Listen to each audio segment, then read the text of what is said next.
ওই এই পাশে ভিডিও করে লাভ কি? এই আবারও ডেরা ডেরায় পাইছে আমারে বাগান বাড়ি। আসসালামু আলাইকুম এভরিওয়ান, কেমন আছেন সবাই? আশা করি সকলেই ভালো আছেন।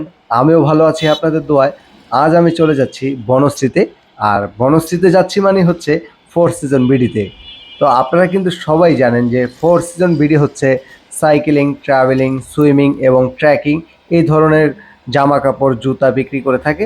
তো আমি ওইখানে যাচ্ছি হচ্ছে আমার জন্য একটা লেজেন্ডারি শর্টস এবং একটা ট্রাউজার নেওয়ার জন্য, যেহেতু ঈদের পরে ক্রস কান্ট্রি রাইড দেবো প্যাডেড শর্টসের উপরে দিয়ে পরার জন্য। আর হচ্ছে গিয়ে রানিংটা শুরু করতে হবে নতুন করে, তাই রানিংয়ের জন্য একটা শর্টস নিয়ে নিব। তো এখন কিন্তু আমি যাচ্ছি বনশ্রীতে। এই মুহূর্তে আমি অবস্থান করছি গরিবের কক্সবাজার। এই গরিবের কক্সবাজারটা কিন্তু অনেকেই গরিবের নিকলি নামে চিনে, আবার অনেকেই গরিবের কক্সবাজার নামে চিনে। তো মূলত এই জায়গাটা অবস্থিত হচ্ছে গ্রিন মডেলের পাশে, কোনাপাড়া এলাকার নাম ধার্মিক পাড়া হিসেবে পরিচিত। তো এখান দিয়ে যাই। এই রাস্তাটা আমার কাছে বরাবরই ভালো লাগে, শুনশান পরিবেশ থাকে। তবে শুক্রবারে প্রচুর গ্যাদারিং থাকে, বিকাল দিক দিয়ে অনেক মানুষ আসে। আর হচ্ছে এখানে কায়াকিং করতে আসে, কেউ ঘুরতে আসে, কেউ মেলা উপভোগ করতে আসে, কারণ এখানকার মেলাটা 12 মাসই থাকে। এই মুহূর্তে কিন্তু কোনাপাড়ার রাস্তাটা শেষ করে একটা গলির ভিতর ঢুকে গেলাম। আর এই গলির রাস্তাটাও আমার কাছে খুবই ভালো লাগে, মনে হয় যেমন একটা গ্রাম্য পরিবেশে চলে আসছি। খুবই ভালো লাগে। ওই কিরে, তো কিরে কিরে করে লাভ নাই, অনেক সাইড দিতে হইব। এই ধরনের গাড়ির আমি অনেক বেশি ভয় পাই, কারণ এগুলোর ব্রেক ঠিক থাকে না। তো আমি এটার সাইড দিয়ে দিলাম, কারণ এইগুলোর সাইড না দিলে আরো বড় বিপদে পড়া লাগে। তো সাইড টাইড দিয়ে আমি কিন্তু এখন চলে আসছি যে স্টাফ কোয়ার্টার থেকে বনশ্রী রামপুরা যাওয়ার যে রাস্তাটা, মেন রাস্তাটা। যদিও আমার খিলগাঁও দিয়ে গেলে রাস্তাটা একটু কম হয়, তারপর আমি এই রাস্তাটাই সবসময় ব্যবহার করি, কারণ এই রাস্তাটায় যানজট কম থাকে, আর যানজট থাকলেও ডানবাম করে চলে যাওয়া যায়। তাই সবসময় আমি চেষ্টা করি এই রাস্তাটাকে ব্যবহার করার জন্য।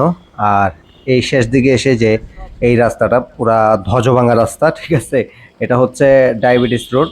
তবে আমার খুবই দুর্ভাগ্য যে এই ডায়াবেটিস রোডে এসে আমি একটা দুর্ঘটনার সম্মুখীন হই। সেটা হচ্ছে আমি কোনো অ্যাক্সিডেন্ট করি নাই, তবে হঠাৎ করেই আমার ডেরাটা ক্ষতিগ্রস্ত হয়। আমি সাথে সাথে ব্রেক করে ফেলি, তারপরে সাইকেলটাকে দেখি। যখন আমি বুঝতে পারলাম যে এটা এই মুহূর্তে আমার কাছে ঠিক করা সম্ভব না, তখনই আমি বাবুকে কল করি। আর বাবু আইসা আমাকে দড়ি বাঁধ দিয়ে এখান থেকে নিয়ে যায়। তো এটাই হচ্ছে সাইকেলিস্টের ভালোবাসা, যখনই বিপদে পড়ি তাদেরকে স্মরণ করলেই তারা কিন্তু সাথে সাথে সাড়া দেয়। এটা কিন্তু একটা অদ্ভুত ধরনের ভালোবাসা। এই ভালোবাসা কখনো টাকা দিয়ে পাওয়া যাবে না। তবে আমাদের সম্পর্কটা একেবারেই অনেক অসাধারণ একটা সম্পর্ক, রাইট থেকেই পরিচয়। তো যাই হোক, এই অবস্থাতেই বাবু আমাকে টেনে নিয়ে যায় বাগান বাড়িতে। ডেরা ভাঙ্গার পরে বাবু সেখান থেকে আমাকে টেনে নিয়ে আসে ফোর সিজন বিডিতে।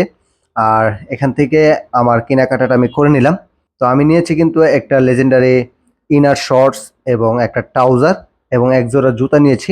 যেখানে রমজান মাসে সবাই বেশি দামে জামা কাপড় বিক্রি করে, সেখানে কিন্তু ফোর সিজন বিডি রমজান মাস উপলক্ষে সবাইকে দিয়ে দিচ্ছে দারুণ একটা ডিসকাউন্ট। আপনারা যারা ট্রাভেলিং এর সাথে জড়িত, আপনারা কিন্তু চাইলেই ফোর সিজন বিডি থেকে কেনাকাটা করতে পারেন। কেনাকাটা শেষ করেই আমি ভাবলাম সাইকেলটা ঠিক করে নিয়ে যাই সাইকেল বাড়ি থেকে। মঙ্গলবার হওয়াতে সাইকেল বাড়ি বন্ধ, যার ফলে আবার রিয়াজকে কল করি যে আমাকে বাসায় নিয়ে যাও। পরে কিন্তু রিয়াজ চলে আসে। রিয়াজ আইসা আমাকে এই যে দেখতেই পাচ্ছেন এইভাবে টেনে নিয়ে যাচ্ছে। আসলে এই এত এত ভালোবাসা থাকলে আর না ভালো লাগে সাইকেল চালাতে।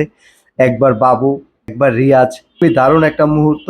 তবে মনে হচ্ছিল আমরা বাসায় গিয়ে ইফতার করতে পারবো না, তাই আমরা তাৎক্ষণিকভাবে একটা প্ল্যান করে নেই। তো আমরা কিন্তু প্ল্যান করেছিলাম মসজিদে ইফতার করব। আবার রাস্তার পাশে দাওয়াত দেখতে পেরে ভেবেছিলাম ওইখানে ইফতার করব। পরে আবার ভাবলাম যে না, কোনাপাড়া যেয়ে ইফতার করব। তবে চলে আসলাম নৈনা ভিটাতে ইফতার করার জন্য। এটাই বোধহয় রিজিক। আল্লাহ যেখানে রিজিক লিখেছে বান্দারা অটোমেটিক্যালি সেখানে পৌঁছে যাবে, এটাই নিয়ম। তবে ইফতারির সময় হয়ে গিয়েছে, দেখা হবে অন্য কোনো ভিডিওতে। সে পর্যন্ত সবাই ভালো থাকবেন, সুস্থ থাকবেন। আসসালামু আলাইকুম।